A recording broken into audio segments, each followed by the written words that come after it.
What if I told you that happiness isn't something that happens to you, but something you can create systematically, even during the darkest moments of your life? Most people believe happiness is a feeling that comes and goes based on circumstances. They think you're either naturally optimistic or you're not. They wait for life to get easier, for problems to disappear, for the perfect conditions to finally feel good. But here's the truth that will change everything. Happiness is a skill, not a feeling.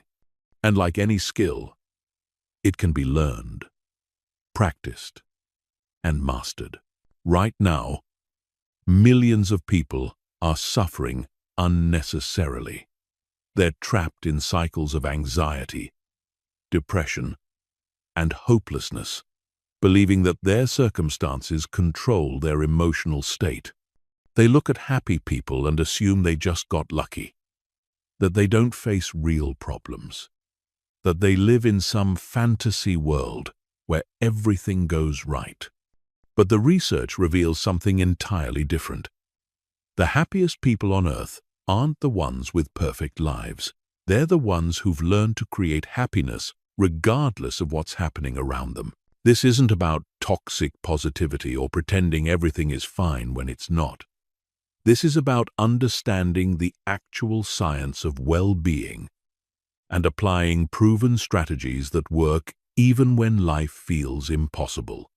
By the time you finish this audiobook, you'll have a complete system for generating happiness on demand, a mental toolkit that works in any situation, and the knowledge that your emotional state is always within your control.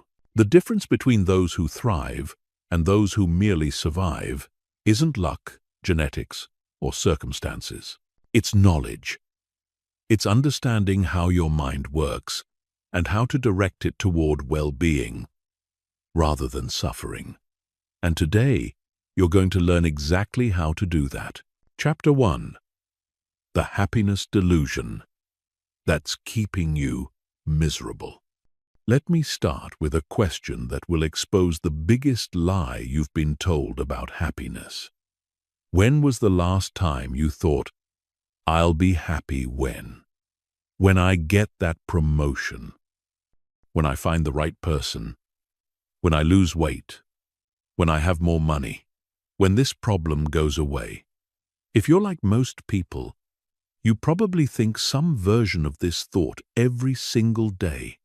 And that thought is exactly what's keeping you miserable. This is called the hedonic treadmill, and it's one of the most destructive psychological patterns that humans fall into. The hedonic treadmill is the tendency to quickly return to a baseline level of happiness, despite positive or negative events. You get the promotion you wanted, feel good for a few days or weeks, then return to your previous level of satisfaction. You buy something you've been wanting, experience a temporary boost, then find yourself wanting something else. The happiness you thought would last forever fades, and you're back where you started, looking for the next thing that will finally make you happy. But here's what's really happening in your brain during this process. When you get something you want, your brain releases dopamine, the neurotransmitter associated with pleasure and reward. But dopamine isn't actually about happiness. It's about anticipation and wanting. Your brain is designed to adapt to positive experiences quickly, a process called hedonic adaptation. What felt amazing yesterday becomes normal today. This isn't a bug in your system. It's a feature. Your ancestors, who were never satisfied, who always wanted more, were more likely to survive and reproduce than those who were content with what they had. The problem is that this ancient survival mechanism is making you miserable in the modern world.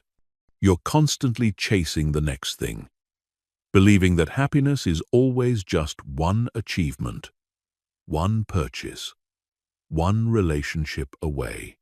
But the research shows something devastating. Lottery winners, people who should be living their happiest lives, return to their baseline happiness levels within just a few years. Meanwhile, people who experience terrible tragedies, including those who become paralyzed, also return to baseline happiness levels much faster than you'd expect. This reveals the fundamental truth about happiness that most people never understand. External circumstances have far less impact on your well-being than you think. A Harvard study that followed people for over 80 years found that external factors like income, career success, and material possessions account for only about 10% of your happiness levels. Your genetic set point accounts for about 50%. And here's the crucial part. The remaining 40% is determined by your thoughts, behaviors, and daily practices. That 40% is completely within your control, and it's more than enough to transform your entire experience of life. But most people never tap into this 40% because they're too busy chasing the 10%. They're focused on changing their circumstances instead of changing their internal state. They're trying to fix their life instead of fixing their mind. This is why you can meet people who have everything: wealth, success, recognition, and they're absolutely miserable. And you can meet people who have very little but radiate genuine happiness and contentment. The happiness delusion goes even deeper. Most people think happiness means feeling good all the time, never experiencing negative emotions, always being in a positive state. This impossible standard actually makes them more miserable because they judge themselves for having normal human emotions. They think something is wrong with them when they feel sad, anxious, or frustrated. But happiness isn't the absence of negative emotions. It's the ability to experience the full range of human emotions without being controlled by them. Real happiness, sustainable happiness, comes from understanding that you are not your emotions. You are the observer of your emotions. When you realize that feelings are temporary visitors, not permanent residents, you stop trying to control them and start focusing on what you can actually control: your responses, your thoughts, and your actions. This shift in perspective is the foundation of everything else we're going to cover. The most successful approach to happiness isn't trying to eliminate problems or negative emotions. It's building psychological resilience so that you can maintain your well-being regardless of what's happening. It's developing what psychologists call emotional regulation, the ability to experience difficult emotions without being overwhelmed by them. It's learning to find meaning and purpose even in suffering. It's understanding that happiness is an inside job, not an outside job. Chapter 2. The Science of Emotional Alchemy. Your brain is not designed to make you happy. Let me repeat that because it's crucial. Your brain is not designed to make you happy. Your brain is designed to keep you alive. And those two objectives are often in direct conflict. Understanding this fundamental truth is the first step toward taking control of your emotional state and creating lasting happiness regardless of your circumstances. Your ancient brain, specifically the amygdala and the limbic system, operates on a simple principle: scan for threats, react to dangers, and keep you safe. This was incredibly useful when our ancestors faced immediate physical threats like predators or environmental hazards. If you heard a rustling in the bushes, it was better to assume it was a tiger and run, even if it was just the wind. The cost of being wrong about a real threat was death. The cost of being wrong about a false threat was just wasted energy. But in the modern world, this same system is constantly firing off false alarms. Your brain treats a critical email from your boss the same way it would treat a charging lion. It responds to social rejection with the same intensity it would respond to physical pain. It interprets uncertainty about the future as an immediate threat to your survival. The result is that you're living in a chronic state of stress and anxiety, even when you're objectively safe.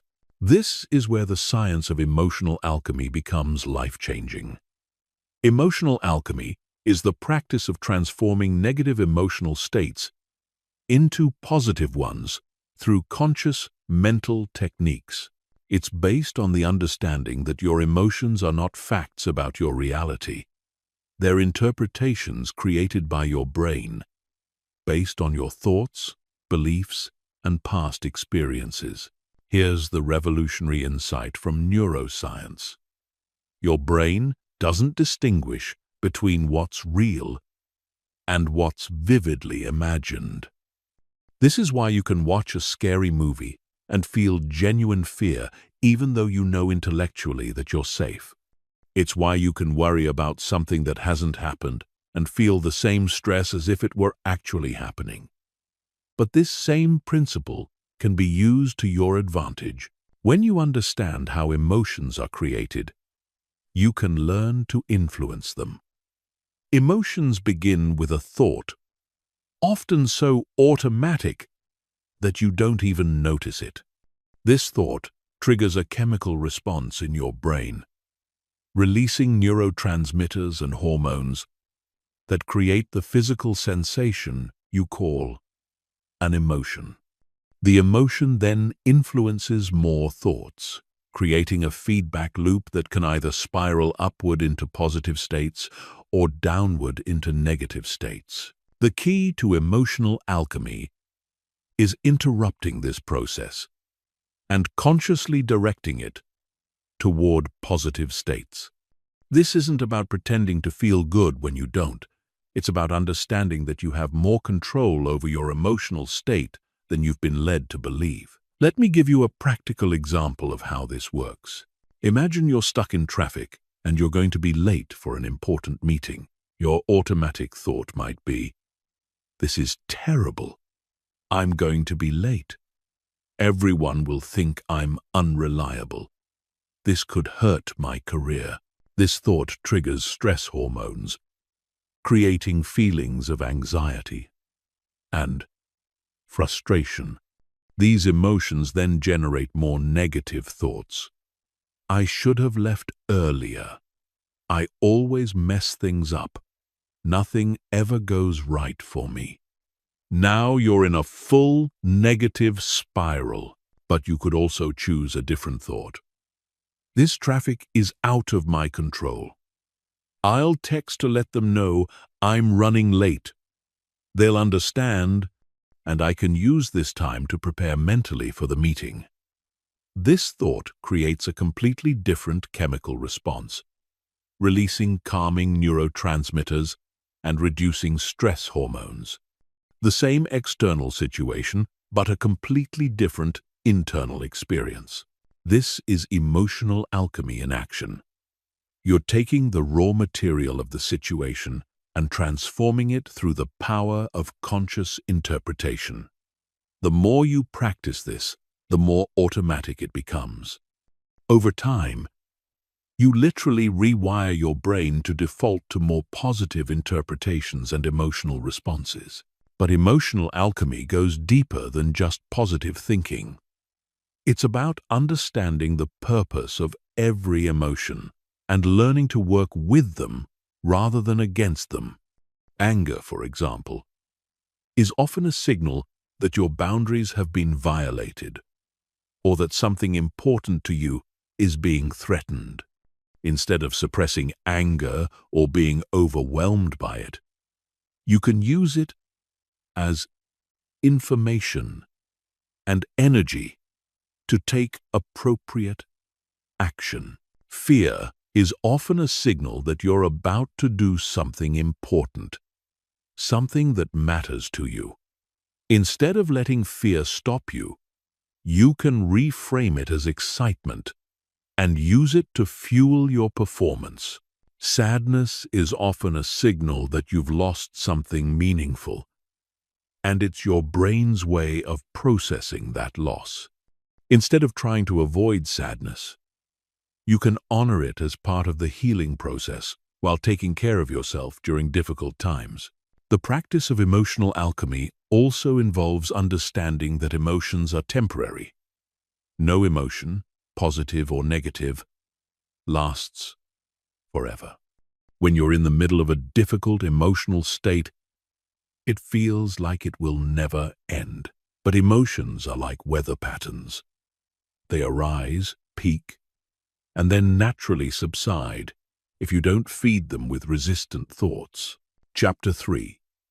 Building your daily happiness architecture. Most people approach happiness like they approach the weather. They just hope for a good day and react to whatever shows up. But what if I told you that you could engineer your happiness the same way architects engineer buildings?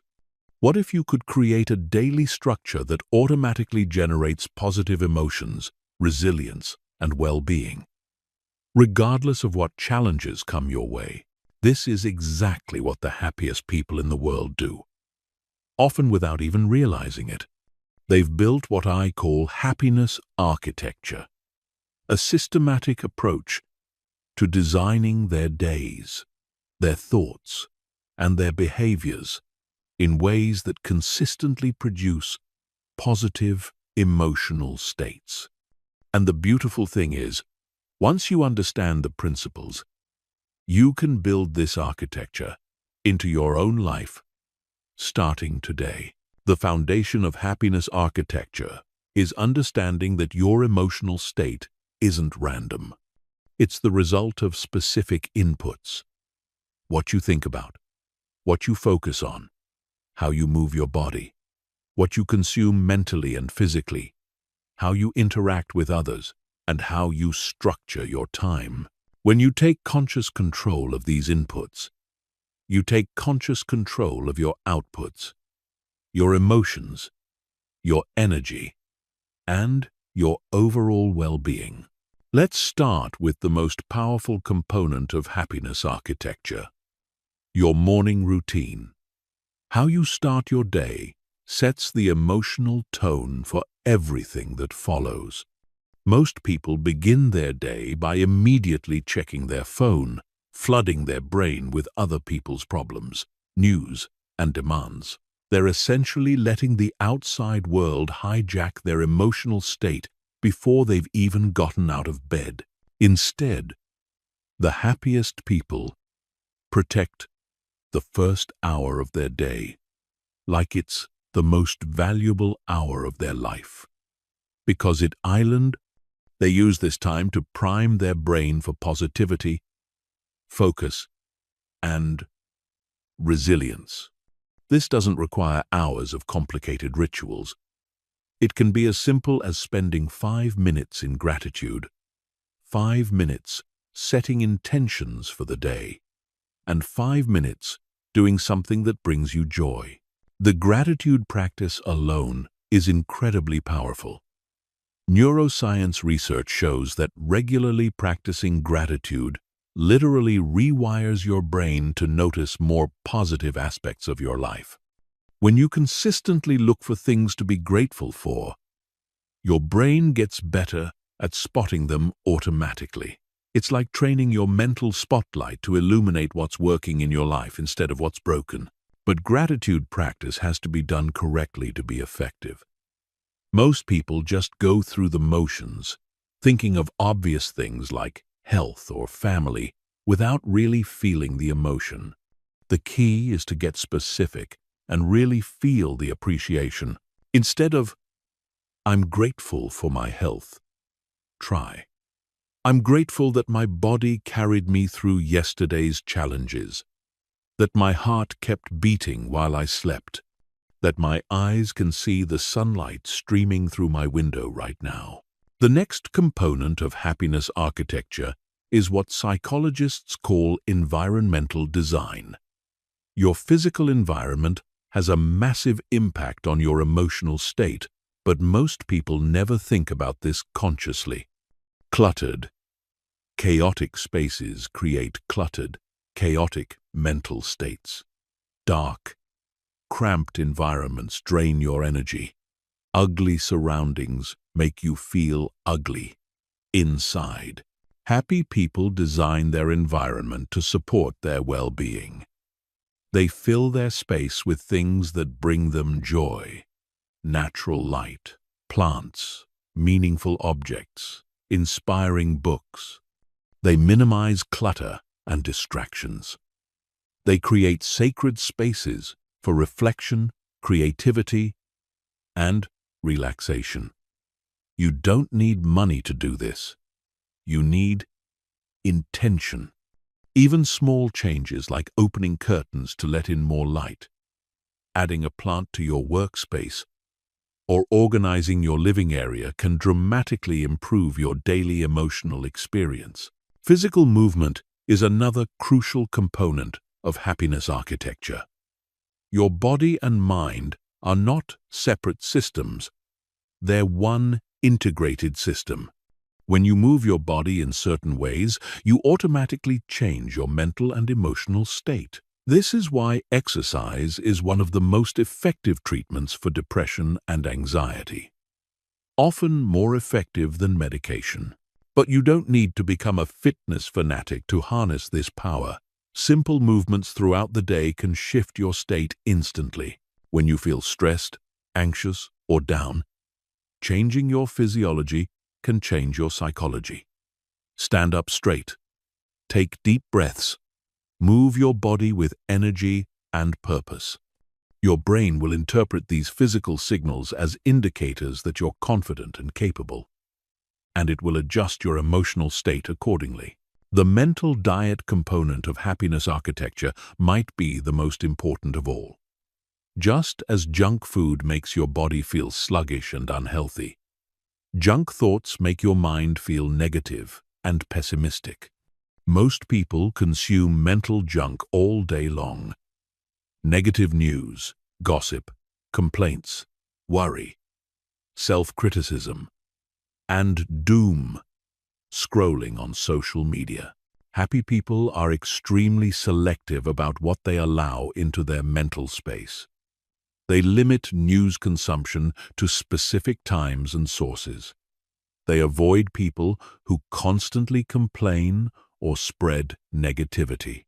They choose books, podcasts, and content that educate, inspire, or entertain in positive ways. They practice what psychologists call cognitive hygiene, regularly cleaning out negative thought patterns and replacing them with more empowering ones. The final component of happiness architecture is social connection design. Humans are social creatures, and the quality of your relationships has an enormous impact on your happiness levels. The Harvard study of adult development, which has followed people for over 80 years, found that good relationships are the strongest predictor of happiness and life satisfaction. But it's not just about having relationships. It's about having the right kind of relationships. Toxic relationships drain your energy and poison your well-being. Superficial relationships leave you feeling lonely, even when you're surrounded by people. Deep, supportive relationships nourish your soul and provide resilience during difficult times. Happy people are intentional about their social connections. They invest time and energy in relationships that are mutual, supportive, and growth-oriented. They set boundaries with people who consistently bring negativity into their lives. They seek out communities and friendships based on shared values and interests. They practice vulnerability and authenticity, which deepens connections and creates genuine intimacy. Chapter 4. The Gratitude Revolution. If I could give you only one tool for creating instant happiness that works in any situation, it would be gratitude. But not the surface level, going through the motions gratitude that most people practice. I'm talking about deep, transformative gratitude that literally rewires your brain and changes your entire relationship with life. This is gratitude as a revolutionary act, a rebellion against the default negativity of the human mind. Here's what most people don't understand about gratitude. It's not just a nice feeling or a polite social behavior. Gratitude is one of the most powerful neurological interventions available to human beings. When you practice genuine gratitude, you're literally changing the structure and function of your brain in ways that make you happier, healthier, and more resilient. Dr. Robert Emmons, the world's leading researcher on gratitude, has conducted hundreds of studies showing that people who regularly practice gratitude experience significantly higher levels of positive emotions, better sleep, stronger immune systems, lower blood pressure, and more satisfying relationships. They're more optimistic, less depressed, and better able to cope with stress and trauma. They even live longer than people who don't practice gratitude. But here's the most amazing part. These benefits start showing up in just a few weeks of consistent practice. Your brain begins rewiring itself almost immediately. Gratitude activates the prefrontal cortex, the part of your brain responsible for higher-order thinking and emotional regulation. It increases the production of dopamine and serotonin, your brain's natural happiness chemicals. It strengthens the neural pathways associated with positive thinking and weakens the pathways associated with negative thinking. This happens because of a principle in neuroscience called Hebb's law. Neurons that fire together wire together. Every time you focus on something you're grateful for, you're strengthening the neural networks that look for positive aspects of your experience. Over time, gratitude becomes your brain's default setting. You start noticing good things automatically, without having to think about it consciously. But most people practice gratitude wrong, and that's why they don't get these life-changing results. They think of obvious things like health, family, or having a roof over their head, but they don't actually feel grateful. They just think the words. Or they practice gratitude only when things are going well, missing the opportunity to use it when they need it most. Real gratitude practice is about finding genuine appreciation in any moment, especially difficult moments.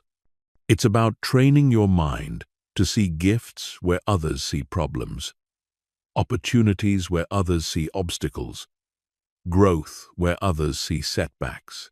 This isn't about pretending that bad things are good. It's about finding the authentic, positive aspects that are always present if you know how to look. Let me give you a specific example. Imagine you lose your job unexpectedly. The natural response is panic, stress, and focusing on all the problems this creates. But a gratitude revolutionary would approach it differently. They might feel grateful for the opportunity to reassess their career direction, for the severance package that gives them time to explore new options, for discovering who their real friends are during difficult times, for the skills and experience they've gained that can't be taken away, for the chance to spend more time with family, or for the wake-up call to pursue something they're more passionate about. This isn't denial or toxic positivity. All of these things can be genuinely true simultaneously with the difficulty and challenge of the situation. Gratitude doesn't eliminate problems. It gives you the emotional resources to handle them more effectively. The key to revolutionary gratitude is specificity and sensation. Instead of general thoughts like, "I'm grateful for my family," get specific. "I'm grateful for the way my daughter laughed at my joke this morning, for how my partner brought me coffee without being asked, for the text my brother sent checking on me." Really feel the warmth and appreciation in your body as you think these thoughts. Another powerful gratitude technique is contrast thinking. This involves imagining how much worse your situation could be, or remembering times when you didn't have something you now take for granted. When you're stuck in traffic, instead of getting frustrated, you could feel grateful that you have a car, that you have somewhere important to go, that you live in a time and place where such conveniences exist. Gratitude for challenges is perhaps the most advanced practice, but it's also the most transformative. Every difficulty you face is also an opportunity to develop strength, wisdom, and resilience. Every person who challenges you is also teaching you something about yourself or others. Every setback is also a setup for a comeback. When you can find genuine gratitude for your problems, you become unstoppable. The practice of gratitude also extends to appreciating yourself. Most people are their own worst critics, constantly focusing on their flaws, mistakes, and shortcomings. But you can redirect this attention toward appreciation for your efforts, your growth, your resilience, and your unique qualities. You can feel grateful for your body's incredible ability to heal and function, for your mind's capacity to learn and create, for your heart's ability to love and care. One of the most powerful gratitude practices is writing thank you letters to people who have impacted your life positively. This doesn't have to be sent, though it can be incredibly meaningful if you choose to share it. The act of deeply reflecting on how someone has contributed to your life and articulating that appreciation creates profound positive emotions for both you and them if shared. Gratitude can also be practiced in real time throughout the day. Instead of mindlessly going through routines, you can consciously appreciate simple pleasures: the taste of your morning coffee, the feeling of hot water in the shower, the comfort of your bed, the beauty of nature around you, the kindness of strangers, the convenience of modern technology. The ultimate goal of gratitude practice is to shift from a scarcity mindset to an abundance mindset. When you regularly focus on what you have rather than what you lack, your brain begins to perceive your life as rich and full rather than lacking and empty. This shift in perception changes everything: your energy, your relationships, your opportunities, and your overall life satisfaction. Chapter 5. Mastering your inner dialogue. Right now, as you're listening to these words, there's another voice in your head. It's commenting on what I'm saying, maybe agreeing or disagreeing, perhaps thinking about your to-do list or something that happened yesterday. This voice, your inner dialogue, is the most powerful force in determining your happiness or misery. And for most people, it's their greatest enemy.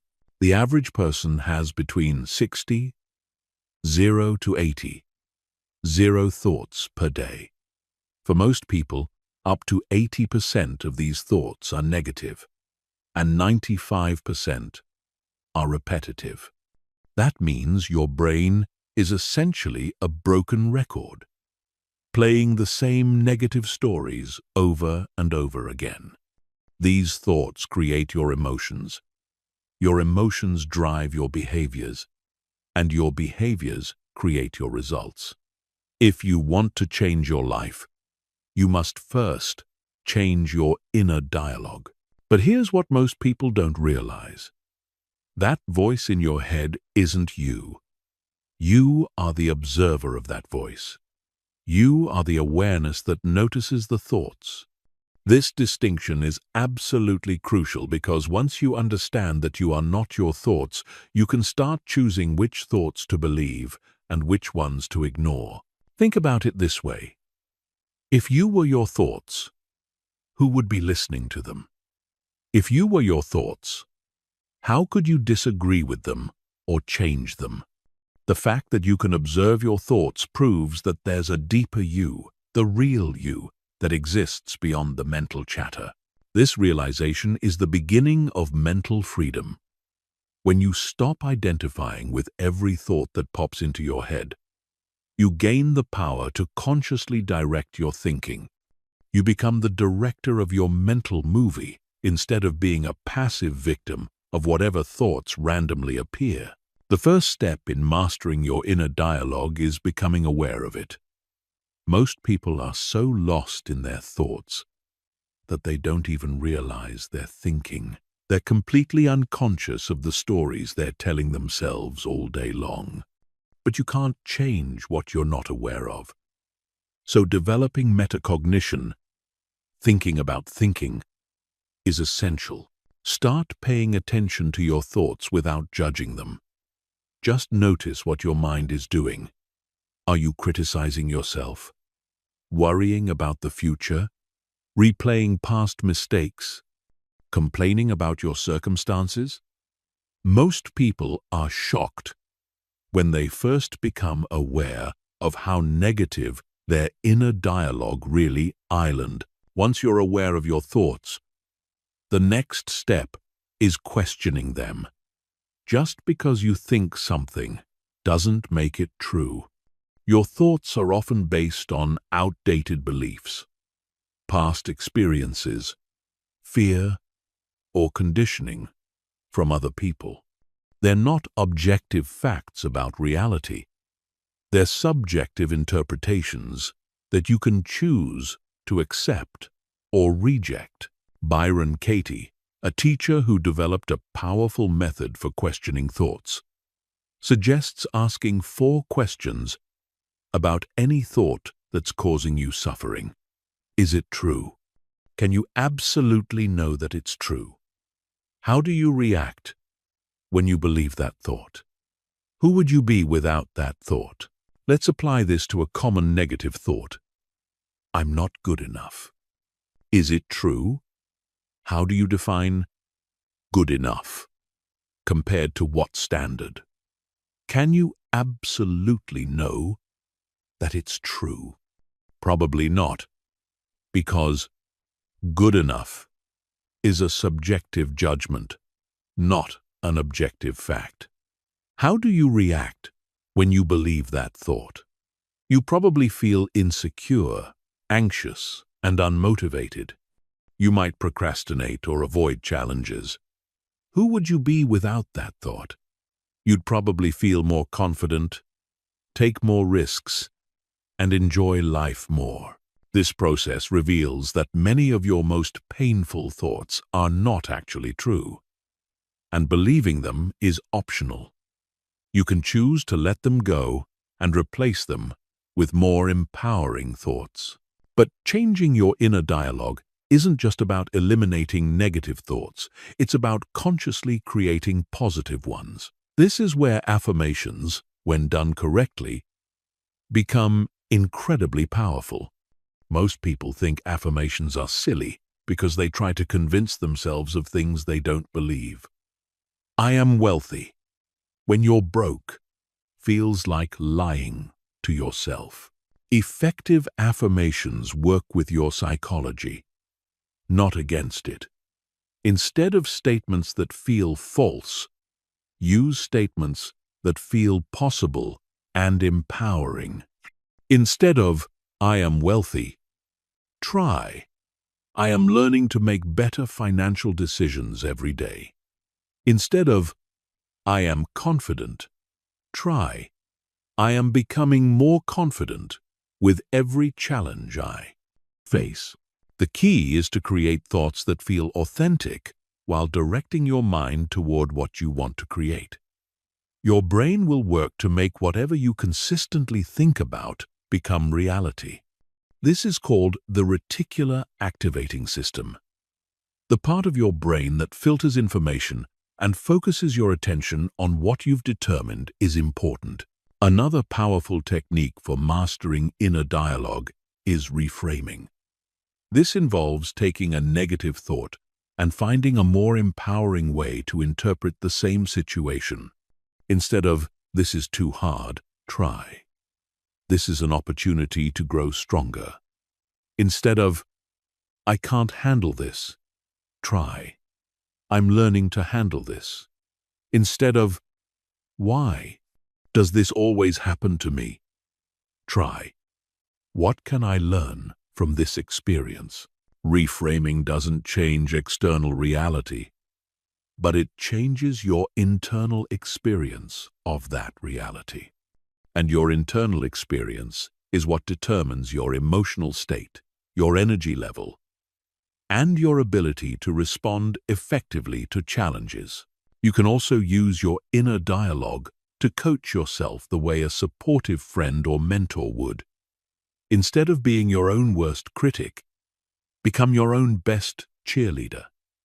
Talk to yourself with the same kindness and encouragement you would offer to someone you care about. Ask yourself empowering questions. What's the best thing that could happen here? How can I make this work? What would someone I admire do in this situation? The goal isn't to eliminate all negative thoughts. That's impossible and unnecessary. The goal is to stop believing and dwelling on thoughts that don't serve you, and to consciously create thoughts that empower you and move you toward your goals. Chapter 6. The Relationship Code for Instant Happiness. Here's a truth that will change how you think about happiness forever. You cannot be consistently happy in isolation. Human beings are fundamentally social creatures, and the quality of your relationships is the single strongest predictor of your life satisfaction. The Harvard study of adult development, which has followed people for over 80 years, found that good relationships keep us happier and healthier than anything else. Not money, not fame, not achievement, but relationships. But most people are terrible at relationships because they approach them with a scarcity mindset instead of an abundance mindset. They focus on what they can get from others rather than what they can give. They try to control others instead of controlling themselves. They expect others to make them happy instead of bringing their own happiness to the relationship. This backward approach creates drama, conflict, and disappointment. When you need others to behave in certain ways for you to feel good, you've given away your power. You've made your emotional state dependent on factors outside your control. And ironically, this neediness pushes people away and creates the very rejection and loneliness you're trying to avoid. The relationship code for instant happiness flips this script completely. Instead of trying to get love, you focus on giving love. Instead of trying to be understood, you focus on understanding others. Instead of trying to change people, you accept them as they are while setting healthy boundaries for yourself. This shift in approach transforms every relationship in your life and creates a positive feedback loop that generates continuous happiness. Let's start with the foundation: self-love. You cannot give what you don't have. If you don't have a loving relationship with yourself, you'll constantly seek validation and approval from others. This creates unhealthy dynamics where you either become a people pleaser who loses yourself in relationships, or you become demanding and critical when others don't meet your expectations. Self-love isn't about thinking you're perfect or better than others. It's about treating yourself with the same kindness and understanding you would show a good friend. It's about accepting your flaws while working to improve. It's about setting boundaries that protect your well-being. It's about speaking to yourself with encouragement rather than criticism. When you truly love yourself, you bring a full cup to every relationship. You're not looking for others to complete you because you're already complete. You're not desperate for attention because you give yourself attention. You're not afraid of rejection because your self-worth doesn't depend on others' approval. This abundance mindset makes you incredibly attractive to healthy people and repellent to toxic people. The next component of the relationship code is radical acceptance. Most relationship problems stem from trying to change people. You think your partner would be perfect if they just did this differently. You think your friend would be better if they made different choices. You think your family members would be happier if they listened to your advice. But trying to change others is not only futile, it's relationship poison. Radical acceptance means loving people exactly as they are right now, not as you think they should be or could become. This doesn't mean you have to tolerate behavior that hurts you. That's where boundaries come in. But it means you stop trying to fix, control, or improve other people. You accept that everyone is on their own journey, making their own choices, and learning their own lessons. This acceptance is incredibly liberating for both you and them. When people feel accepted rather than judged, they relax and show up more authentically. When you stop trying to control others, you free up enormous mental and emotional energy to focus on what you can actually control: your own thoughts, feelings, and behaviors. Empathy is another crucial component of relationship happiness. Most people think they're good listeners, but they're actually just waiting for their turn to talk. They're mentally preparing their response instead of truly understanding what the other person is feeling. Real empathy involves putting yourself in someone else's shoes and feeling what they feel, not just thinking about what they're saying. When you truly listen to understand rather than to respond, magical things happen. People feel seen and heard. They open up more. They trust you more. They want to spend more time with you.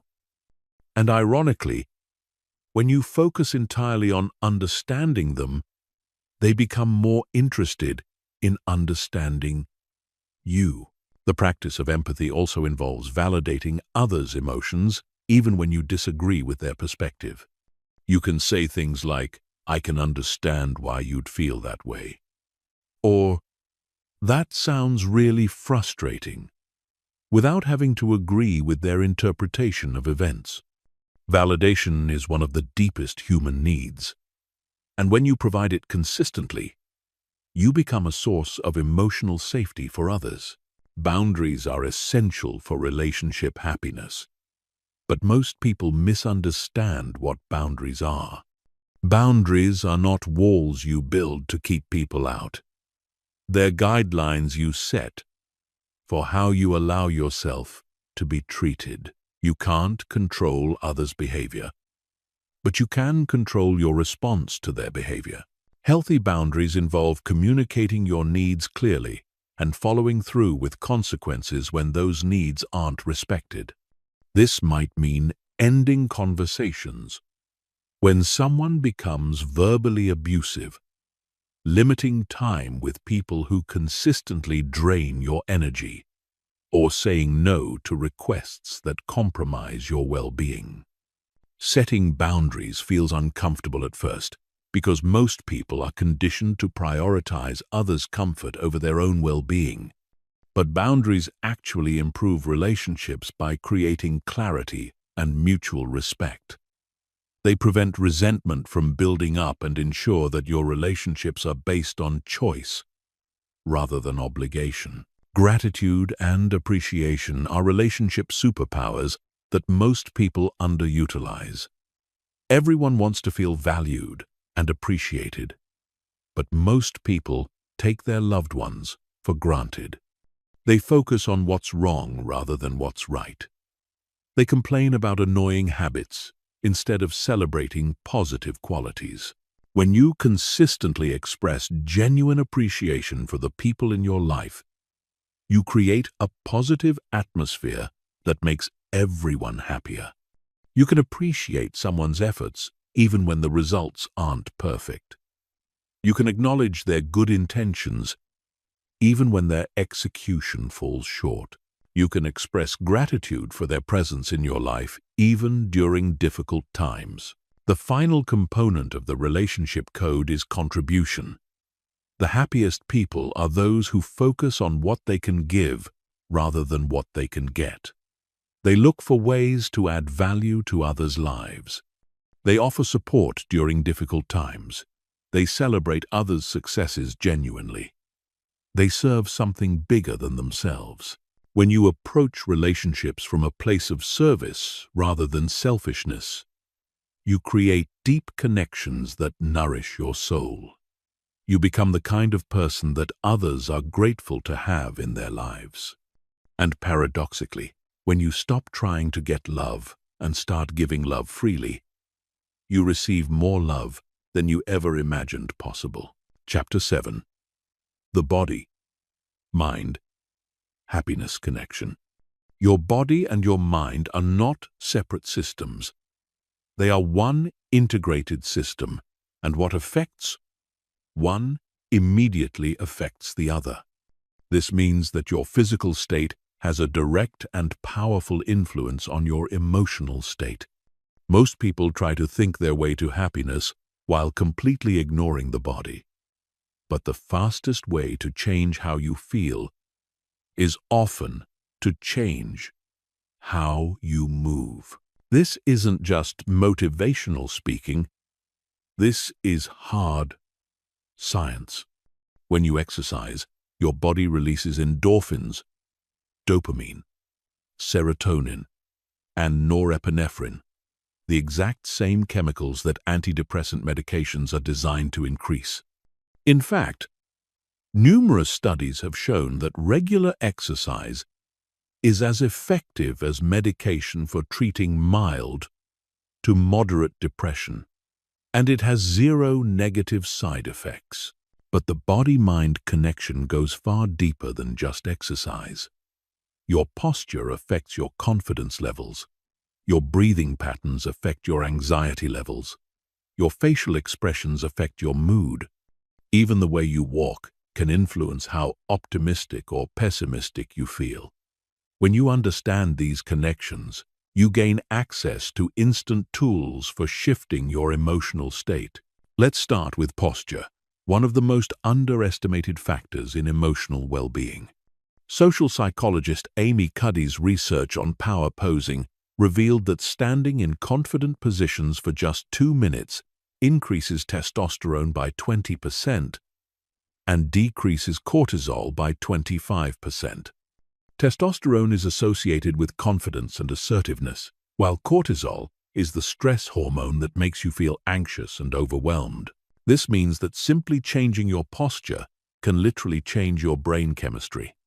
When you stand tall with your shoulders back, chest open, and head held high, your brain interprets these physical signals as indicators that you're confident and capable.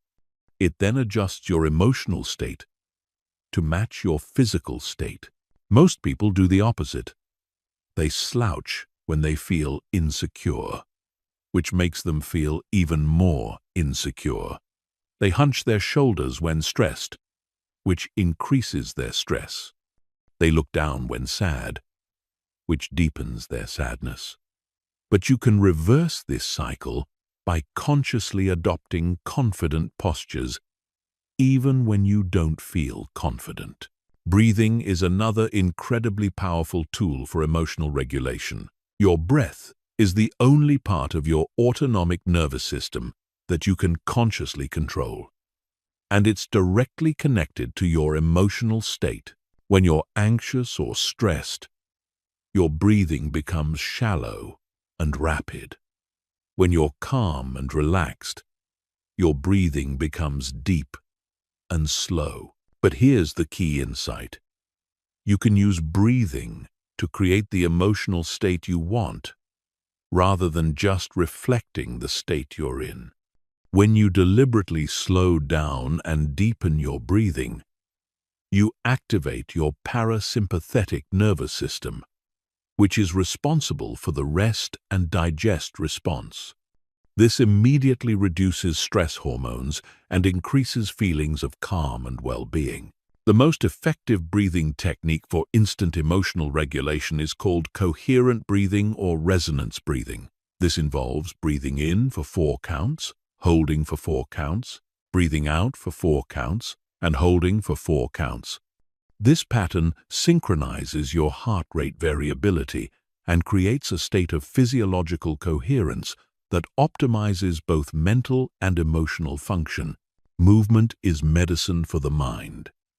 When you move your body with energy and purpose, you're telling your brain that you're alive, capable, and ready for action. This is why people who exercise regularly are significantly less likely to experience depression and anxiety. It's also why even short bursts of movement can instantly shift your mood. You don't need to become a fitness fanatic to harness this power. Simple movements throughout the day can be incredibly effective. When you feel stuck or negative, try doing jumping jacks, push-ups, or just dancing to your favorite song for 2 minutes. The physical activity will change your brain chemistry and give you a fresh perspective on whatever you are dealing with. The type of movement matters too. Rhythmic, repetitive movements like walking, running, or dancing are particularly effective for processing emotions and reducing stress. These activities engage both hemispheres of your brain and activate the default mode network, which is associated with creative problem-solving and emotional integration.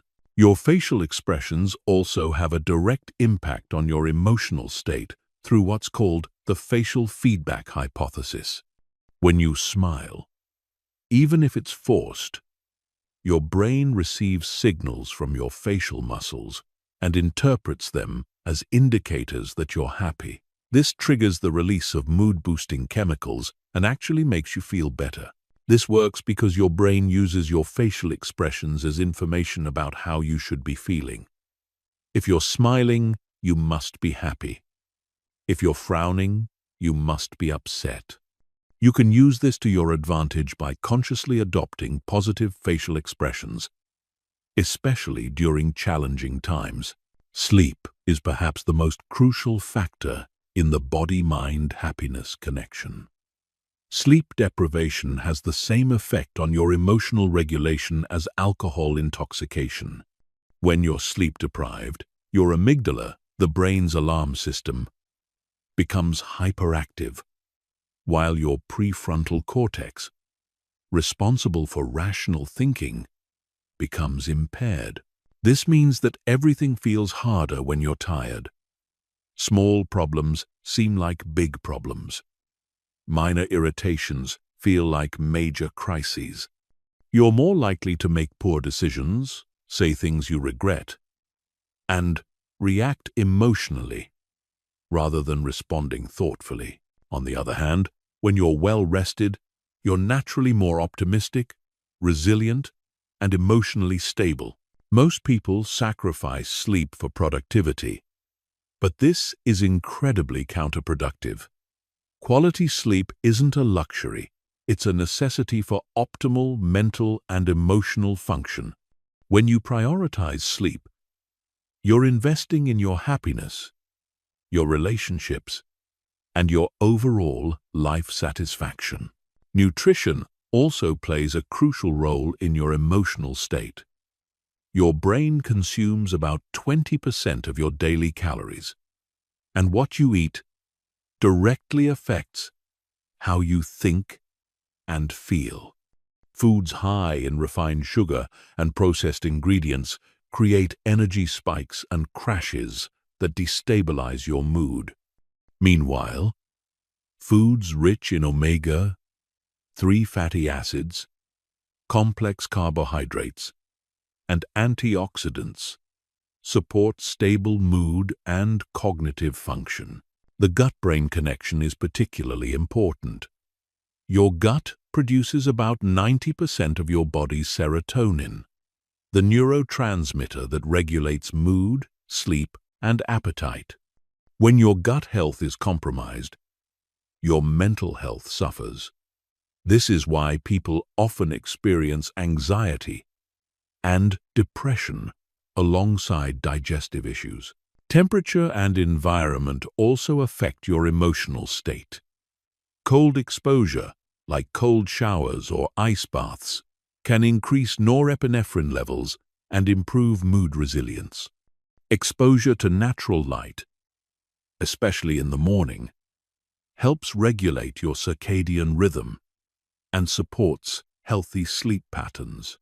Being in nature, even for short periods, reduces cortisol levels and increases feelings of well-being. The key to harnessing the body-mind connection is to become conscious of how your physical state affects your emotional state, and to use this knowledge strategically. When you feel down, ask yourself, how is my posture? How am I breathing? When did I last move my body? Am I well rested? Am I hydrated? Often, addressing the physical aspects will automatically improve the emotional aspects. Chapter 8. Finding Meaning in the Chaos. Viktor Frankl, a Holocaust survivor and psychiatrist, made one of the most profound observations about human happiness. Everything can be taken from a man but one thing, the last of human freedoms, the ability to choose one's attitude in any given set of circumstances, to choose one's own way. Frankl discovered that even in the most horrific conditions imaginable, people could find meaning and maintain their humanity. This insight reveals a fundamental truth about happiness. It's not dependent on your circumstances. It's dependent on the meaning you assign to your circumstances. Most people wait for life to give them meaning. They think meaning will come from external sources: the right job, the right relationship, the right achievements, the right circumstances. But meaning isn't something you find. It's something you create. And the ability to create meaning from any situation, especially difficult situations, is one of the most powerful tools for maintaining happiness when life gets hard. The search for meaning is fundamental to human psychology. When your life feels meaningful, you can endure almost any suffering. When your life feels meaningless, even minor inconveniences become unbearable. This is why some people thrive, despite facing enormous challenges, while others fall apart over relatively minor setbacks. The difference isn't in their circumstances. It's in their ability to find meaning in their experiences. Meaning comes from three primary sources: purpose, significance, and growth. Purpose is about having something important to work toward, a reason for getting up in the morning, a sense that your life is moving in a meaningful direction. Significance is about feeling that your life matters, that you make a difference, that your existence has value. Growth is about continuously becoming a better version of yourself, learning from experiences, and developing your potential. When all three elements are present, you experience what psychologists call eudaimonic well-being, a deep sense of fulfillment that goes beyond temporary pleasure or happiness. This type of well-being is more stable and enduring than hedonic well-being, which depends on external circumstances and tends to fade quickly. Purpose doesn't have to be grandiose or world-changing. It doesn't have to be your career or some major life mission. Purpose can be found in being a loving parent, creating art, helping your community, learning new skills, or simply being a positive presence in others' lives. The key is that it feels meaningful to you and connects you to something larger than yourself. Many people struggle to find their purpose because they think it should be obvious or that they should feel passionate about it immediately. But purpose is often discovered through action, not contemplation. You find your purpose by trying things, paying attention to what energizes you, and noticing where your natural talents and interests intersect with the world's needs. The Japanese concept of ikigai illustrates this beautifully. Ikigai is the intersection of what you love, what you're good at, what the world needs, and what you can be paid for. You don't need all 4 elements to find meaning, but the more elements you can align, the stronger your sense of purpose becomes. Significance is about feeling that your life has impact and that you matter. This doesn't require fame or recognition from thousands of people. Significance can come from knowing that you've helped one person through a difficult time, that you've raised children who contribute positively to the world, that you've created something beautiful, or that you've made your corner of the world a little bit better. One of the most reliable ways to create significance is through service to others.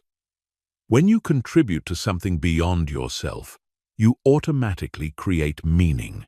This might involve volunteering, mentoring, caring for family members, or simply being kind and helpful in your daily interactions. The act of service creates a sense of connection and purpose that generates deep satisfaction. Growth and learning are also fundamental sources of meaning. Humans are naturally designed to grow, learn, and evolve throughout their lives. When you're actively developing your skills, expanding your knowledge, or working to become a better person, you feel alive and engaged. Stagnation, on the other hand, leads to feelings of emptiness and depression. This is why challenges, while difficult, can actually be sources of meaning and happiness. Every obstacle you overcome makes you stronger. Every skill you develop expands your capabilities. Every setback teaches you something valuable. When you reframe difficulties as opportunities for growth, you transform suffering into significance. The concept of post-traumatic growth illustrates this principle. Research shows that many people who experience significant trauma actually end up stronger, wiser, and more fulfilled than they were before the traumatic event.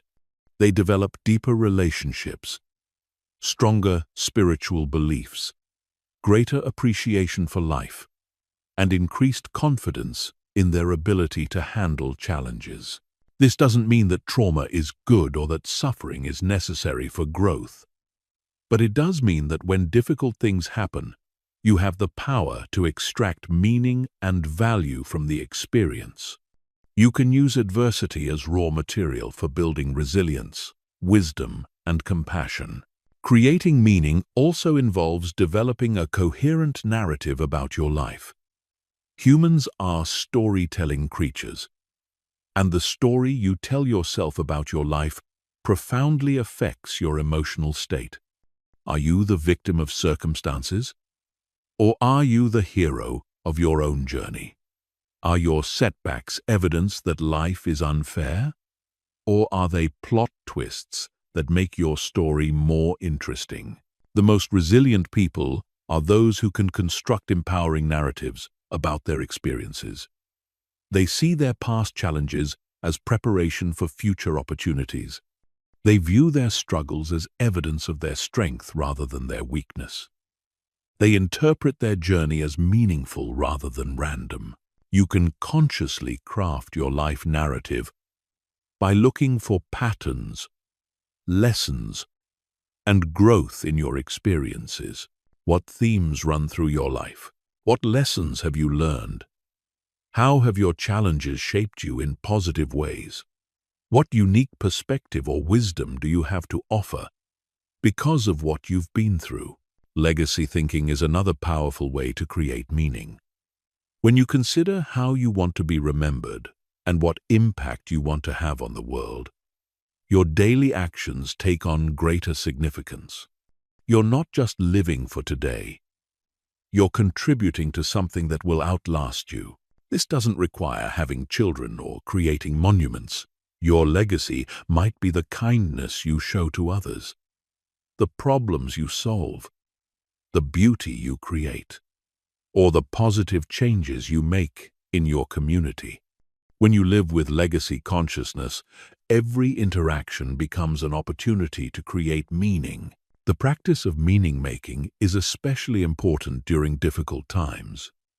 When you're facing loss, illness, failure, or other challenges, asking, "What can I learn from this?"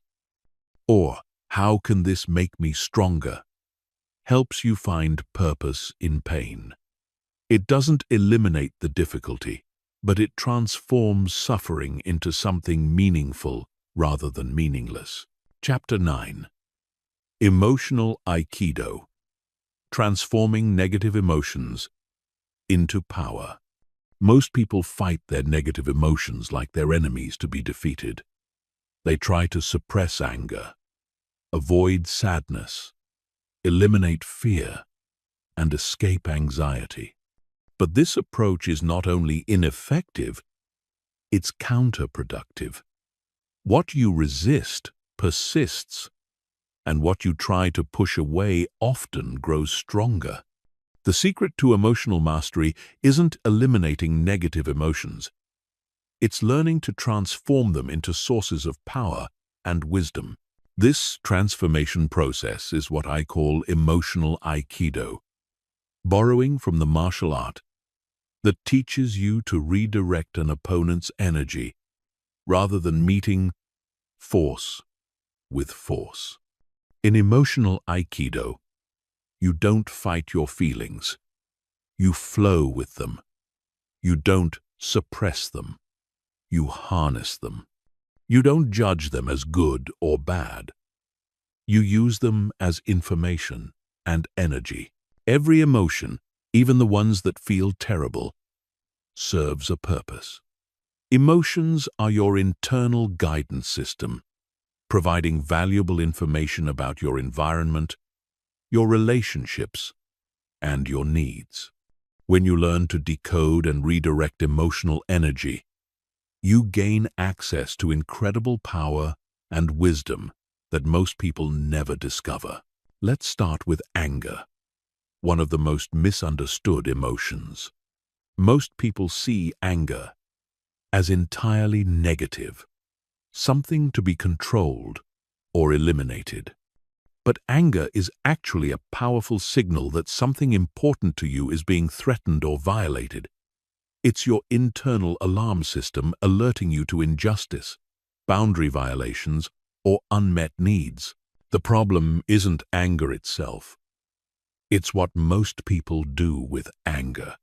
They either explode outward, damaging relationships and creating more problems, or they implode inward, turning anger into self-criticism and depression. But there's a third option: transforming anger into constructive action.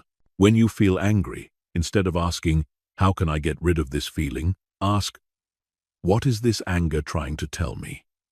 Often, anger is pointing you towards something that needs to change. Maybe someone is taking advantage of you and you need to set boundaries. Maybe you're tolerating something you shouldn't tolerate. Maybe you need to advocate for yourself or others.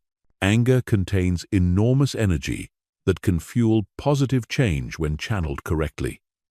Some of the greatest social movements in history were powered by righteous anger about injustice. Some of the most important personal transformations begin with anger about unacceptable situations. The key is to feel the anger fully without acting on it immediately. Let the emotion move through your body. Notice where you feel it physically. Breathe deeply and allow the intensity to peak and then naturally subside. Once you're no longer in the grip of the emotion, you can use its message and energy to take appropriate action. Fear is another emotion that most people misinterpret. Fear feels terrible, so people assume it's entirely negative. But fear is actually trying to protect you. It's your brain's way of alerting you to potential danger so you can respond appropriately. The problem is that in the modern world, your fear system often overreacts to situations that aren't actually dangerous. But fear also points you toward growth opportunities. Often, the things you're most afraid of are the things that would most transform your life if you did them. Fear of rejection keeps you from pursuing meaningful relationships. Fear of failure keeps you from taking career risks. Fear of judgment keeps you from expressing your authentic self. When you reframe fear as excitement, everything changes. Fear and excitement create almost identical physical sensations: increased heart rate, heightened alertness, energy surging through your body. The only difference is your interpretation.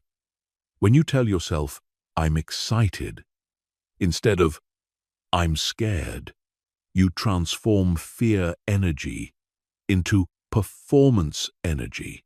This technique, called anxiety reappraisal, has been proven effective in numerous studies. People who reframe their anxiety as excitement perform better on tests, give better presentations, and take more productive risks. You're not trying to eliminate the sensation. You're changing what it means. Sadness is perhaps the most avoided emotion in our culture. People will do almost anything to avoid feeling sad. They'll stay busy, medicate with substances, distract themselves with entertainment, or rush into new relationships. But sadness serves a crucial function in emotional health. Sadness is your psyche's way of processing loss and integrating difficult experiences. When you avoid sadness, you prevent yourself from fully healing and moving forward. Unprocessed grief and sadness get stored in your body and mind, creating chronic emotional and physical problems. The transformative power of sadness lies in its ability to deepen your capacity for compassion, both for yourself and others. People who have fully experienced and processed their own sadness become more empathetic, understanding, and emotionally intelligent. They develop what researchers call emotional granularity, the ability to distinguish between subtle emotional states and respond appropriately. Sadness also connects you to what matters most in your life. You don't feel sad about losing things you don't care about. Sadness reveals your values and priorities. It shows you what's truly important. When you honor your sadness instead of avoiding it, you gain clarity about what deserves your time and energy. Anxiety, while uncomfortable, often contains important information about areas of your life that need attention. Sometimes, anxiety is your intuition alerting you to real problems that need to be addressed. Sometimes, it's your mind's way of preparing you for important challenges. Sometimes, it's a signal that you're not living in alignment with your values. Instead of trying to eliminate anxiety, you can use it as a catalyst for positive action. Anxious energy can fuel preparation, planning, and problem-solving. When you channel anxiety into productive activities, you often discover that taking action reduces the anxiety naturally. Jealousy and envy, while painful, can reveal important information about your desires and values.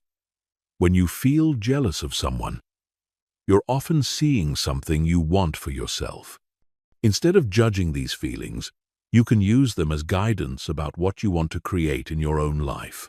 The practice of emotional Aikido involves several key principles. First, you must feel emotions fully rather than avoiding or suppressing them. Emotions are energy in motion, and they need to move through your system to be processed. When you block emotions, you create energetic stagnation that manifests as physical tension, mental fog, and emotional numbness. Second, you must separate the emotion from the story. Emotions are temporary, physiological responses. Stories are the meanings you attach to those responses. You can feel angry without believing that someone is trying to hurt you. You can feel sad without believing that you're a victim. You can feel afraid without believing that you're in danger. Third, you must look for the gift in every emotion. What is this feeling trying to teach you? What action is it trying to motivate? What need is it highlighting? What value is it protecting? When you approach emotions with curiosity rather than judgment, you discover that they're all trying to help you in some way. Chapter 10. The Biological Foundation of Unshakable Happiness. Your happiness isn't just about mindset and psychology, it's also about biology. Your brain is a biological organ, and like any organ, it needs the right conditions to function optimally. When you ignore the biological foundations of well-being, you're trying to build happiness on an unstable foundation. But when you optimize your biology, you create the ideal conditions for sustained happiness regardless of external circumstances. Most people approach happiness from the top down, trying to think their way into better feelings. But the bottom-up approach, optimizing your biology first, is often more effective and certainly more sustainable. When your brain chemistry is balanced, your hormones are optimized, and your nervous system is regulated, positive emotions arise naturally. You're working with your biology instead of against it. Let's start with sleep, the foundation of all well-being. Sleep isn't just rest. It's when your brain literally cleans itself. During deep sleep, your brain's glymphatic system flushes out toxic proteins and metabolic waste that accumulate during waking hours. This includes beta-amyloid plaques associated with Alzheimer's disease and other neurodegenerative conditions. Sleep also consolidates memories, processes emotions, and restores neurotransmitter balance. When you're sleep-deprived, your brain cannot perform these essential functions properly. This is why sleep deprivation has the same effect on your mood as clinical depression. Your emotional regulation breaks down. Your stress response becomes hyperactive, and your ability to experience positive emotions diminishes. Most people need 7 to 9 hours of quality sleep per night. But quality is just as important as quantity. Deep sleep and REM sleep are particularly crucial for emotional well-being. Deep sleep is when your brain releases growth hormone and consolidates memories. REM sleep is when you process emotions and integrate experiences. To optimize your sleep, you need to understand your circadian rhythm, your body's internal clock that regulates sleep-wake cycles. This rhythm is primarily controlled by light exposure. Morning sunlight signals your brain to be alert and suppresses melatonin production. Evening darkness triggers melatonin release and prepares your body for sleep. Most people sabotage their circadian rhythm with artificial light exposure, especially blue light from screens in the evening. This suppresses melatonin production and makes it harder to fall asleep. Creating a consistent sleep schedule, getting morning sunlight exposure, and minimizing blue light in the evening can dramatically improve sleep quality and mood. Nutrition plays a crucial role in brain chemistry and emotional well-being. Your brain consumes about 20% of your daily calories and requires specific nutrients to produce neurotransmitters, the chemical messengers that regulate mood. When you're deficient in key nutrients, your brain cannot produce adequate levels of serotonin, dopamine, and other mood-regulating chemicals. Omega-3 fatty acids, particularly DHA and EPA, found in fish oil, are essential for brain health and mood regulation. Studies show that people with depression often have low levels of omega-3s, and supplementation can be as effective as antidepressant medication for some people. Omega-3s reduce inflammation in the brain and support healthy neurotransmitter function. B vitamins, especially B6, B12, and folate, are crucial for neurotransmitter synthesis. Deficiencies in these vitamins are strongly associated with depression and anxiety. Magnesium is another critical nutrient that most people don't get enough of. Magnesium deficiency can cause anxiety, insomnia, and mood instability. The timing of your meals also affects your mood and energy levels. Eating large meals causes blood sugar spikes and crashes that destabilize your mood. Skipping meals can trigger stress responses and make you irritable and anxious. Eating balanced meals with protein, healthy fats, and complex carbohydrates every 3 to 4 hours helps maintain stable blood sugar and mood. The gut-brain connection is particularly important for emotional well-being. Your gut produces about 90% of your body's serotonin, and the health of your gut microbiome directly affects your mental health. An imbalanced gut microbiome, often caused by poor diet, stress, or antibiotic use, can contribute to anxiety and depression. Fermented foods like yogurt, kefir, sauerkraut, and kimchi contain beneficial bacteria that support gut health and mood. Prebiotic foods like garlic, onions, and asparagus feed the beneficial bacteria in your gut. Avoiding processed foods, excessive sugar, and artificial additives helps maintain a healthy gut microbiome. Exercise is perhaps the most powerful tool for optimizing brain chemistry and mood. When you exercise, your body releases endorphins, which are natural mood elevators. Exercise also increases levels of BDNF, brain-derived neurotrophic factor, which promotes the growth of new brain cells and protects existing ones. Different types of exercise affect your brain chemistry in different ways. Cardiovascular exercise increases endorphin production and reduces stress hormones. Strength training boosts testosterone and growth hormone, which improve confidence and energy. Yoga and Tai Chi activate the parasympathetic nervous system and promote relaxation. The key is finding forms of movement that you enjoy and can sustain long-term.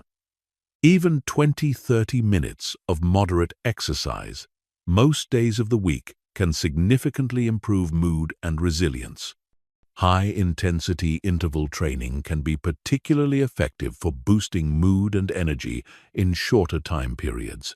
Breathing patterns directly affect your nervous system and emotional state. When you're stressed or anxious, your breathing becomes shallow and rapid, which activates your sympathetic nervous system and increases stress hormones. When you're calm and relaxed, your breathing becomes deep and slow, which activates your parasympathetic nervous system and promotes healing and restoration. You can use conscious breathing to shift your nervous system state in real time. Techniques like box breathing, coherent breathing, and the physiological sigh can quickly reduce stress and improve mood. Regular breathwork practice can also improve your baseline stress resilience and emotional regulation. Cold exposure is an emerging area of research for mood and resilience.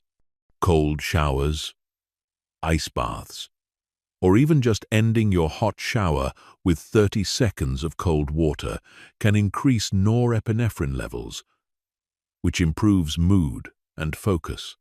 Cold exposure also activates brown fat, which burns calories and improves metabolic health. Heat exposure through saunas or hot yoga can also improve mood and resilience.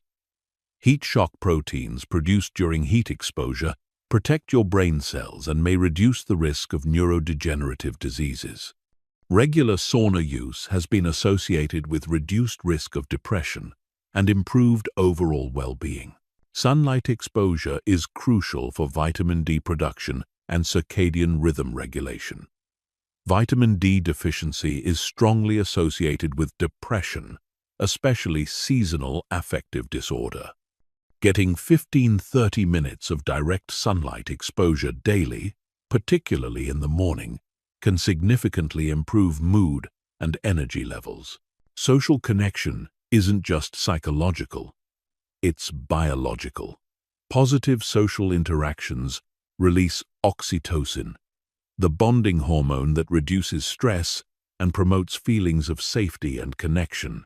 Loneliness, on the other hand, triggers inflammatory responses that are associated with depression and various health problems. Understanding these biological foundations allows you to create a comprehensive approach to happiness that addresses both mind and body. When you optimize your sleep, nutrition, exercise, breathing, and social connections, you create the ideal biological conditions for sustained well-being and emotional resilience. Chapter 11. Building Bulletproof Mental Resilience. Life will test you. It will knock you down, disappoint you, break your heart, and challenge everything you believe about yourself and the world. This isn't a possibility. It's a guarantee. The question isn't whether you'll face adversity. The question is whether you'll have the mental resilience to bounce back stronger than before. Resilience isn't something you're born with or without. It's a skill you can develop, and once you master it, you become virtually unstoppable. Most people think resilience means being tough, emotionless, or unaffected by difficulties. But true resilience is the opposite. It's the ability to feel deeply, be affected by challenges, and still maintain your core strength and optimism. It's like a tree that bends in the storm but doesn't break, that loses its leaves in winter but grows them back in spring. The foundation of mental resilience is what psychologists call cognitive flexibility, the ability to adapt your thinking when circumstances change. Rigid thinking leads to rigid responses, which often make problems worse. Flexible thinking allows you to find creative solutions, see opportunities in obstacles, and maintain hope even in difficult situations. Cognitive flexibility starts with understanding that your first interpretation of any situation is not necessarily the most accurate or helpful one. Your brain is designed to make quick judgments based on limited information. But these snap judgments are often biased by fear, past experiences, or negative thinking patterns. Resilient people have learned to pause and consider alternative interpretations before reacting. When something bad happens, ask yourself, what else could this mean? What opportunities might this create? What lessons might this teach me? How might this redirect me towards something better? What strengths might this help me develop? These questions don't deny the reality of the difficulty, but they help you find empowering ways to respond to it. Another crucial component of resilience is what researchers call realistic optimism. This isn't blind positivity or denial of problems. It's the ability to see situations accurately while maintaining hope that things can improve. Realistic optimists acknowledge current challenges while believing in their ability to overcome them. This type of optimism is based on evidence and action, not just wishful thinking. You develop realistic optimism by building a track record of overcoming difficulties, learning from setbacks, and gradually expanding your capabilities. Every time you face a challenge and survive it, you prove to yourself that you can handle more than you initially thought. Resilient people also have what psychologists call an internal locus of control. They believe that their actions and choices have a significant impact on their outcomes. This doesn't mean they think they can control everything that happens to them, but they focus on what they can influence rather than feeling helpless about what they can't control. When faced with adversity, people with an internal locus of control ask questions like, "What can I do about this? How can I influence this situation? What's within my power to change? What can I learn from this? How can I prepare better for next time?" This mindset keeps them focused on solutions rather than problems. The practice of reframing is essential for building resilience. Reframing involves changing the meaning you assign to events without changing the facts. A job loss can be reframed as an opportunity to find better work. A relationship ending can be reframed as a chance to find someone more compatible. A health challenge can be reframed as motivation to take better care of yourself. Effective reframing requires you to look for authentic, positive aspects of difficult situations. This isn't about pretending bad things are good. It's about finding genuine benefits, lessons, or opportunities that exist alongside the challenges. There's almost always something valuable to be extracted from any experience if you look for it. Building mental resilience also requires developing what researchers call distress tolerance, the ability to experience difficult emotions without being overwhelmed by them or making impulsive decisions to escape them. Many people lack distress tolerance, which is why they turn to addictions, distractions, or destructive behaviors when life gets hard. Distress tolerance is built through gradual exposure to manageable levels of discomfort. This might involve staying with difficult emotions instead of immediately trying to fix or escape them. It might involve taking on challenging projects that push your limits. It might involve having difficult conversations you've been avoiding. The goal isn't to seek out suffering, but to build confidence in your ability to handle whatever comes your way. When you know you can survive difficult emotions and challenging situations, you become much more willing to take risks, pursue meaningful goals, and live authentically. Social support is another crucial factor in resilience.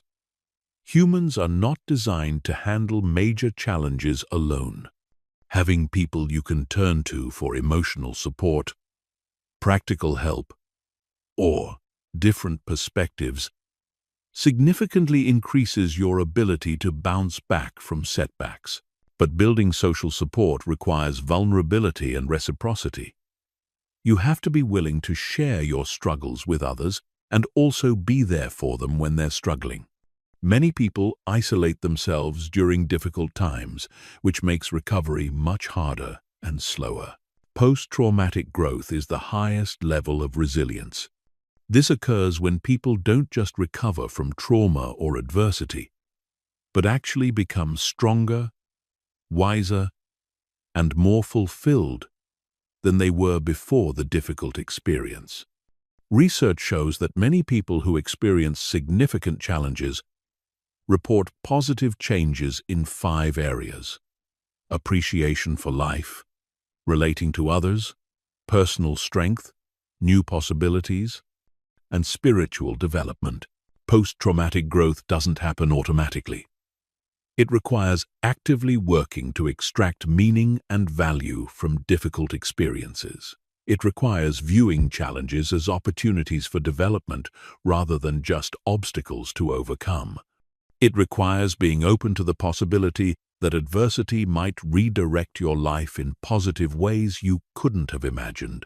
The practice of resilience also involves building what psychologists call psychological capital: hope, efficacy, resilience, and optimism. Hope is the belief that you can find pathways to your goals and maintain motivation to pursue them. Efficacy is confidence in your ability to succeed in specific tasks. Resilience is the ability to bounce back from setbacks. Optimism is the tendency to expect positive outcomes. These 4 elements reinforce each other. When you're hopeful about the future, you're more likely to put in effort, which builds efficacy. When you have confidence in your abilities, you're more resilient in the face of setbacks. When you're optimistic about outcomes, you maintain hope even during difficult times. Mental resilience ultimately comes down to your relationship with uncertainty and discomfort. Life is inherently uncertain, and trying to eliminate all uncertainty and discomfort is both impossible and counterproductive. Resilient people have learned to be comfortable with uncertainty and to see discomfort as temporary and often necessary for growth. Chapter 12. Creating habits that generate automatic happiness. Your life is essentially the sum of your habits. What you do consistently, day after day, determines your health, your relationships, your success, and most importantly, your happiness. Most people leave their habits to chance, unconsciously developing patterns that create stress, negativity, and dissatisfaction. But when you consciously design habits that generate positive emotions and well-being, you create a life where happiness becomes automatic rather than accidental. The power of habits lies in their automaticity. Habits bypass conscious decision-making and run on autopilot, which means they don't require willpower or motivation to maintain. This is crucial because willpower is a limited resource that gets depleted throughout the day. If you rely on willpower to make yourself happy, you'll only be happy when you're feeling strong and motivated. But when happiness is built into your daily habits, it happens regardless of how you feel in the moment. Understanding the science of habit formation is essential for creating lasting change. Every habit follows the same neurological pattern: cue, routine, reward. The cue triggers the behavior. The routine is the behavior itself, and the reward is the benefit you get from doing it. Your brain forms habits by creating neural pathways that make this sequence automatic. The key to building happiness habits is designing them so that the reward is immediate and intrinsic. Many people try to build habits based on long-term rewards, like exercising to lose weight or reading to become smarter. But your brain responds more strongly to immediate rewards. If the habit doesn't feel good in the moment, it won't stick. Let's start with morning happiness habits, which set the tone for your entire day. The first hour after you wake up is when your brain is most programmable. Your brain waves are still in a relaxed state, and you haven't yet been bombarded with external demands and stresses. This makes it the perfect time to install positive programming. A simple but powerful morning happiness habit is the 3-minute gratitude practice. Before you check your phone or think about your to-do list, spend 3 minutes thinking about specific things you're grateful for. Feel the emotion of appreciation in your body. Don't just think the thoughts. This practice primes your brain to notice positive aspects of your day and starts a positive emotional cascade. Another effective morning habit is setting a daily intention. This isn't a specific goal or task, but rather a way of being you want to embody throughout the day. You might intend to be patient, curious, kind, or present. Having a clear intention helps you respond consciously to situations rather than just reacting automatically. Movement in the morning, even just 5 minutes, can dramatically improve your mood and energy for the entire day. This doesn't have to be intense exercise. It could be stretching, dancing to a favorite song, doing jumping jacks, or walking around the block. The key is to move your body with energy and intention, signaling to your brain that you're alive and ready for the day. Throughout the day, micro-habits can create continuous boosts to your well-being. These are tiny behaviors that take less than 2 minutes, but have cumulative, positive effects. Taking 3 deep breaths before meals helps you eat more mindfully and digest better. Smiling at yourself in the mirror boosts confidence and mood. Complimenting someone activates your brain's reward centers. Standing up and stretching every hour prevents energy crashes and maintains alertness. The habit of conscious appreciation can transform ordinary moments into sources of joy. This involves deliberately noticing and appreciating simple pleasures throughout your day. The taste of your coffee, the feeling of warm water in the shower, the beauty of sunlight through a window, the sound of laughter, the comfort of your bed. When you train yourself to notice these moments, you realize that opportunities for happiness are everywhere. Social connection habits are particularly powerful for sustained well-being. This might involve texting one person daily to check in, having phone-free meals with family, scheduling regular coffee dates with friends, or joining communities based on shared interests. Social habits create positive feedback loops because other people respond positively to your consistency, which motivates you to maintain the habits. Evening habits are crucial for processing the day and preparing for restorative sleep. A simple evening reflection practice involves asking yourself 3 questions. What went well today? What did I learn? What am I grateful for? This helps you end the day on a positive note and reinforces lessons and positive experiences. Digital habits significantly impact your mental state and deserve special attention. The habit of checking your phone first thing in the morning floods your brain with other people's agendas and problems before you've even gotten out of bed. Creating a morning phone-free zone allows you to start the day from your own center, rather than external chaos. Similarly, consuming news and social media without limits creates a constant stream of negative emotions and comparison. Setting specific times for digital consumption and choosing positive, educational content over sensational or negative content protects your mental environment. The Keystone Habit concept, developed by researcher Charles Duhigg, suggests that some habits naturally trigger positive changes in other areas of your life. Exercise is a classic keystone habit because people who exercise regularly often start eating better, sleeping better, and managing stress more effectively. Meditation is another keystone habit. that tends to improve emotional regulation, focus, and self-awareness. Building happiness habits requires starting small and focusing on consistency rather than intensity.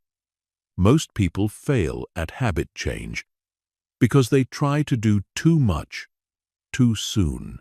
They decide to exercise for an hour every day when they haven't exercised in months. They try to meditate for 30 minutes when they've never meditated before. This sets them up for failure and disappointment. Instead, start with the smallest version of the habit that you can do consistently. If you want to exercise, start with 5 push-ups or a 1-minute walk. If you want to meditate, start with 1 minute of deep breathing. If you want to read more, start with 1 page per day. Once the tiny habit is established, you can gradually increase it. The 2-minute rule states that any new habit should take less than 2 minutes to complete. This makes it easy to start and removes the barriers that prevent consistency. You can do almost anything for 2 minutes, regardless of how busy or tired you are. Habit stacking is another powerful technique for building new habits. This involves attaching a new habit to an existing habit that's already well established. For example, after I pour my morning coffee, I will write down 3 things I'm grateful for. Or, after I brush my teeth, I will do 10 jumping jacks. The existing habit serves as a natural cue for the new habit. Environmental design is crucial for habit success. Your environment should make good habits easy and bad habits difficult. If you want to drink more water, put water bottles where you'll see them. If you want to read more, put books where you spend time and remove distracting devices. If you want to exercise, lay out your workout clothes the night before. Tracking your habits creates accountability and motivation. This doesn't have to be complicated. A simple check mark on a calendar can be effective. Seeing a chain of successful days creates momentum and makes you reluctant to break the streak. The most important aspect of happiness habits is that they should feel good in the moment, not just produce long-term benefits. If a habit feels like a chore or punishment, you won't stick with it. Find ways to make your habits immediately rewarding. Listen to favorite music while exercising. Read books you genuinely enjoy. Practice gratitude for things that genuinely move you. Chapter 13. Protecting your energy from energy vampires. Not all people are good for your well-being. Some people, no matter how much you care about them, consistently drain your energy, dampen your mood, and undermine your happiness. These energy vampires can be family members, friends, colleagues, or romantic partners. Learning to identify them and protect yourself from their negative influence is essential for maintaining your emotional well-being and creating a life filled with joy and positivity. Energy vampires aren't necessarily bad people, though some certainly can be toxic or manipulative. Often, they're people who are struggling with their own issues but haven't learned healthy ways to cope. They unconsciously seek to feel better by drawing energy from others, complaining constantly, creating drama, or demanding excessive attention and support. The problem is that many people, especially those with empathetic and caring personalities, feel obligated to absorb others' negative energy and try to fix their problems. They think they're being helpful or loving, but they're actually enabling destructive patterns while sacrificing their own well-being. You cannot save people from themselves, and trying to do so often hurts both you and them. Recognizing energy vampires requires paying attention to how you feel before, during, and after interacting with different people. Energy givers leave you feeling uplifted, inspired, and energized. Energy vampires leave you feeling drained, heavy, and depleted. If you consistently feel worse after spending time with someone, regardless of your affection for them, they're likely an energy vampire. Common types of energy vampires include the chronic complainer, who sees problems in everything but never takes action to improve their situation. They want to vent endlessly, but aren't interested in solutions. They use you as an emotional dumping ground, expecting you to absorb their negativity without offering anything positive in return. The drama creator thrives on conflict and chaos. They're always involved in some crisis, usually of their own making, and they want you to get involved in their drama. They may gossip constantly, stir up trouble between others, or create unnecessary conflict in situations that could be peaceful. The victim has a story about how everyone and everything is against them. They take no responsibility for their circumstances and blame external factors for all their problems. They're addicted to sympathy and will reject any suggestion that they have power to change their situation. The narcissist makes every conversation about themselves. They're not interested in your thoughts, feelings, or experiences, except as they relate to them. They may be charming and entertaining, but the relationship is entirely one-sided. The guilt tripper uses emotional manipulation to get what they want. They make you feel responsible for their emotions and use phrases like, "If you really cared about me, you would," or "You're the only one who understands me." They exploit your kindness and empathy for their own benefit. Protecting yourself from energy vampires requires setting and enforcing clear boundaries. Boundaries aren't walls to keep people out. They're guidelines for how you allow yourself to be treated. You have the right to protect your emotional well-being. And setting boundaries is not selfish. It's necessary. The first step in boundary setting is recognizing that you cannot change other people. You can only change how you respond to them. Stop trying to fix, rescue, or change energy vampires. Stop taking responsibility for their emotions or problems. Stop allowing their mood to determine your mood. Practical boundary setting techniques include limiting the time you spend with energy vampires. You might decide to see certain family members only at large gatherings, rather than one-on-one. You might limit phone conversations to specific time periods. You might avoid certain topics of conversation that always lead to negativity. The gray rock method is useful for dealing with particularly toxic individuals. This involves becoming as boring and unresponsive as possible when they try to engage you in drama or manipulation. Give short, non-committal responses and avoid sharing personal information that they could use against you. Physical boundaries are sometimes necessary. This might mean leaving when someone becomes abusive or manipulative. It might mean hanging up the phone when a conversation becomes toxic. It might mean blocking someone on social media who consistently posts negative content. Emotional boundaries involve not absorbing others' emotions as your own. Just because someone is upset doesn't mean you have to be upset. Just because someone is anxious doesn't mean you have to feel anxious. You can be compassionate without taking on their emotional burden. The key to maintaining boundaries is consistency.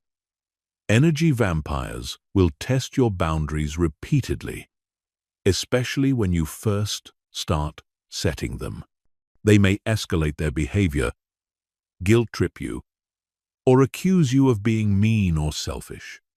This is normal and temporary. If you remain consistent, they'll eventually accept your boundaries or remove themselves from your life.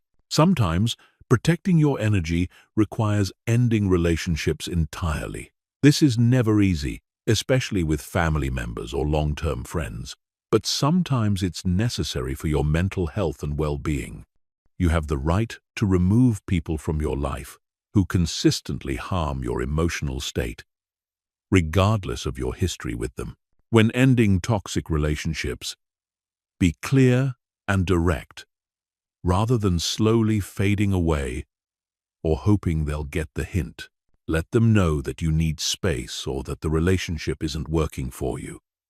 You don't owe them a detailed explanation or justification. You don't need their permission or agreement to end the relationship. Guilt is the biggest obstacle to protecting yourself from energy vampires. You might feel guilty for setting boundaries with family members, ending friendships, or refusing to help people who seem to need you. But remember that you cannot help others from an empty cup. Taking care of your own well-being first enables you to be more helpful to others in the long run. Replace guilt with the understanding that healthy relationships are mutually beneficial. Good relationships involve give and take, support during difficult times, and genuine care for each other's well-being. If a relationship is consistently one-sided, with you always giving and the other person always taking, it's not a healthy relationship regardless of what you call it. Surrounding yourself with energy givers is just as important as avoiding energy vampires. Actively seek out people who inspire you, support your growth, share your values, and contribute positively to your life. These relationships will naturally crowd out the toxic ones and create a positive social environment that supports your happiness. Building a strong support network of positive people creates resilience against energy vampires. When you have multiple sources of emotional support and positive interaction, you're less likely to tolerate toxic behavior from others. You'll also be less tempted to stay in unhealthy relationships out of loneliness or fear. Chapter 14. The Art of Present Moment Awareness. The present moment is the only moment where happiness can actually be experienced. You cannot be happy in the past because the past no longer exists. You cannot be happy in the future because the future hasn't happened yet. Happiness only exists now, in this moment. Yet most people spend their entire lives somewhere else mentally, missing the only time when joy is actually available. The average person spends 47% of their waking hours thinking about something other than what they're currently doing. And these mind-wandering episodes consistently predict lower levels of happiness. When your mind is wandering, you're not experiencing life. You're experiencing your thoughts about life. And thoughts about life are almost always less satisfying than the actual experience of living. Present moment awareness, also called mindfulness, isn't about emptying your mind or stopping thoughts. It's about becoming aware of what's happening right now, both internally and externally, without getting lost in mental narratives about it. It's the difference between experiencing rain and thinking about rain, between feeling love and analyzing love, between living your life and thinking about your life. Most people resist the present moment because they've been conditioned to believe that happiness comes from achieving future goals or resolving past issues. They think the present moment isn't good enough, that they need to get somewhere else or become someone else to be happy.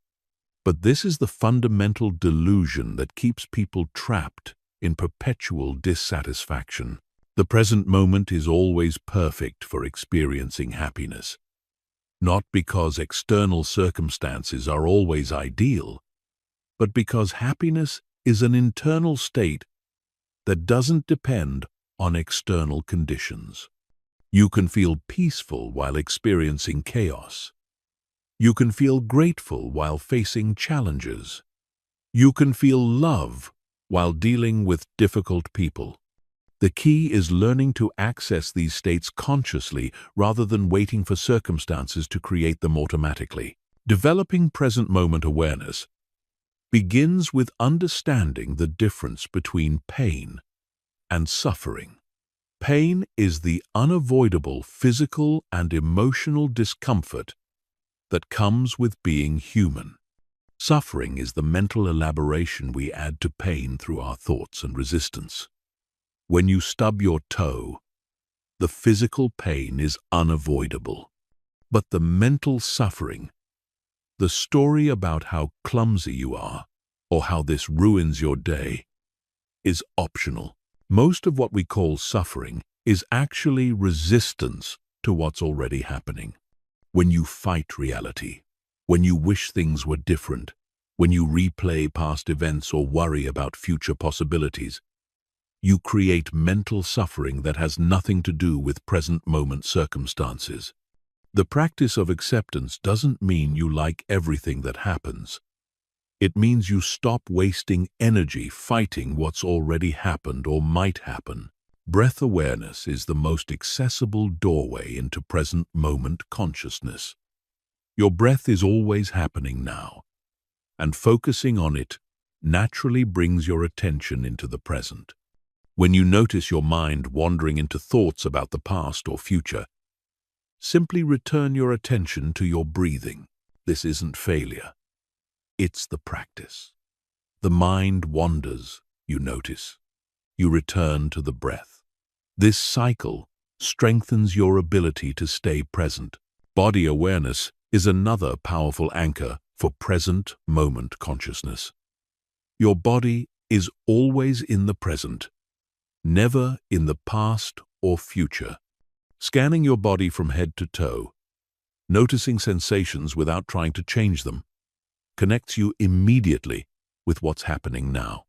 Physical sensations, whether pleasant or unpleasant, are direct experiences rather than mental interpretations. Sensory awareness involves fully engaging with what you can see, hear, smell, taste, and touch right now. Most people move through life on autopilot, missing the rich sensory experience available in every moment. When you consciously notice the colors around you, the sounds in your environment, the textures you're touching, you become present automatically. The practice of noting is particularly helpful for beginners. This involves silently labeling your experience without judgment. When you notice your mind thinking, you silently say thinking. When you notice emotions arising, you say feeling. When you notice physical sensations, you say sensing. This creates space between you and your experience, helping you observe rather than be overwhelmed by what's happening. Emotional presence is perhaps the most challenging but rewarding aspect of mindfulness. Most people try to escape difficult emotions through distraction, substances, or mental strategies. But emotions are temporary visitors that arise and pass away naturally when you don't resist them. When you can stay present with difficult emotions without trying to fix or escape them, they lose their power to control you. This doesn't mean wallowing in negative emotions or believing every feeling you have. It means acknowledging emotions as temporary weather patterns in the sky of your consciousness. You don't have to like the weather, but you don't waste energy trying to control it either. Mindful listening transforms your relationships and deepens your capacity for connection. Instead of listening for what you want to hear or preparing your response while others speak, you listen with your full presence. You hear not just words, but emotions, intentions, and the person behind the words.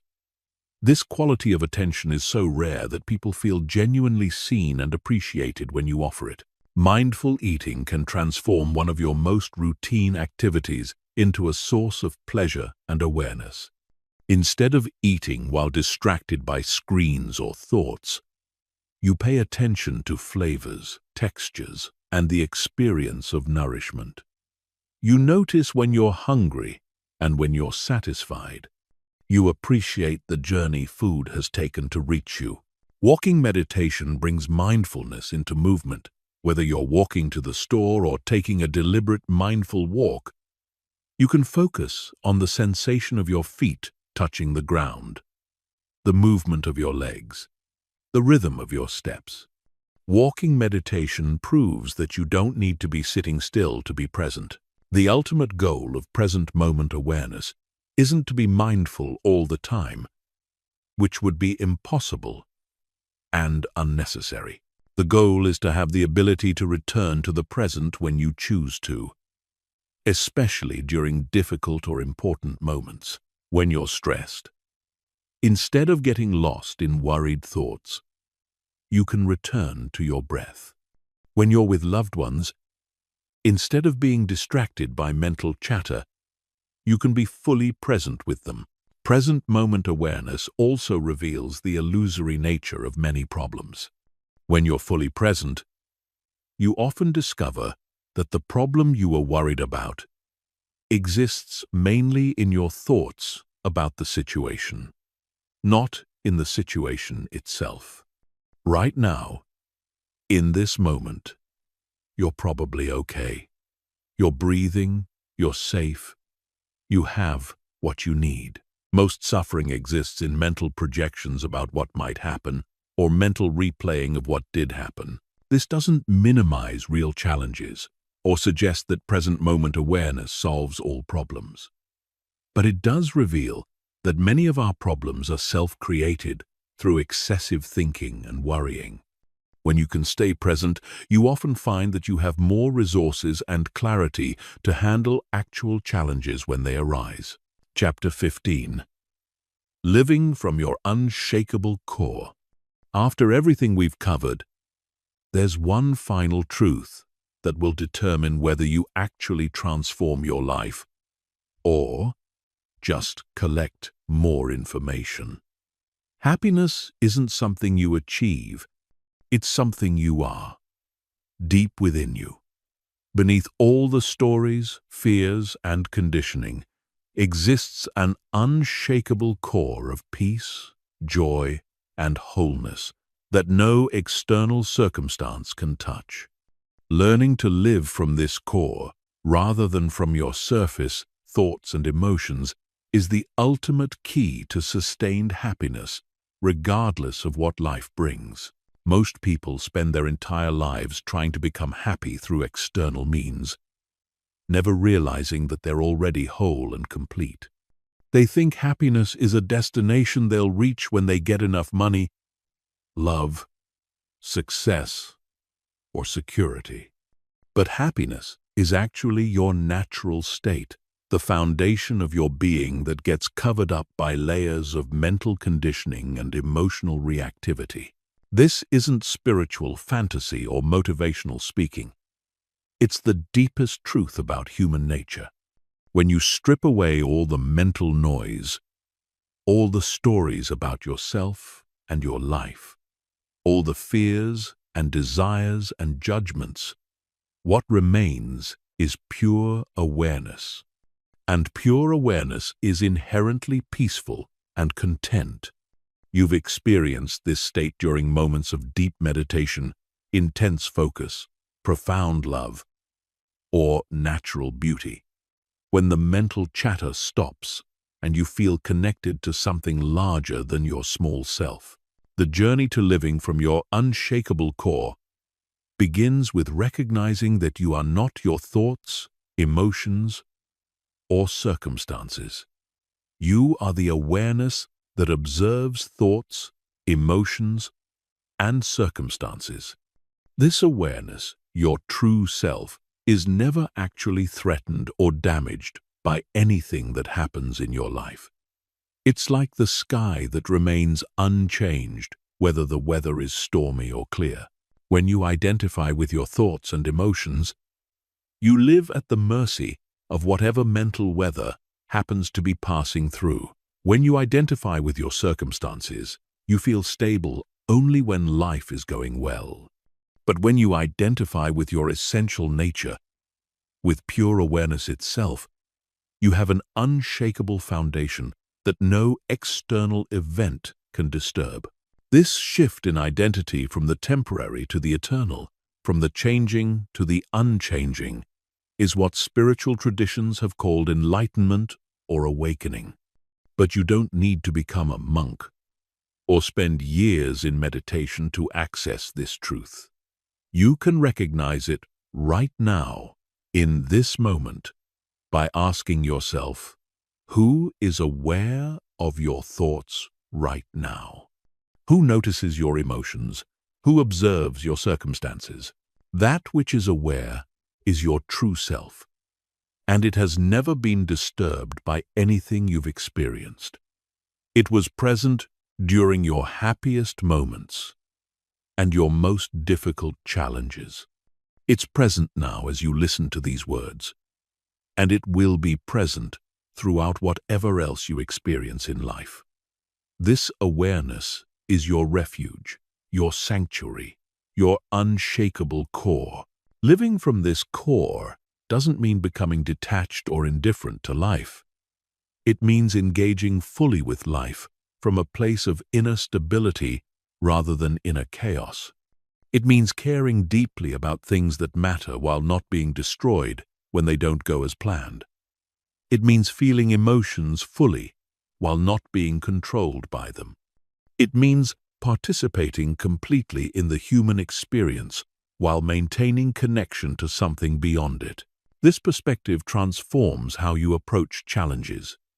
Instead of seeing difficulties as problems that threaten your happiness, you see them as opportunities to discover how unshakable you really are. Instead of trying to control external circumstances to feel secure, you find security in your ability to remain centered regardless of what happens.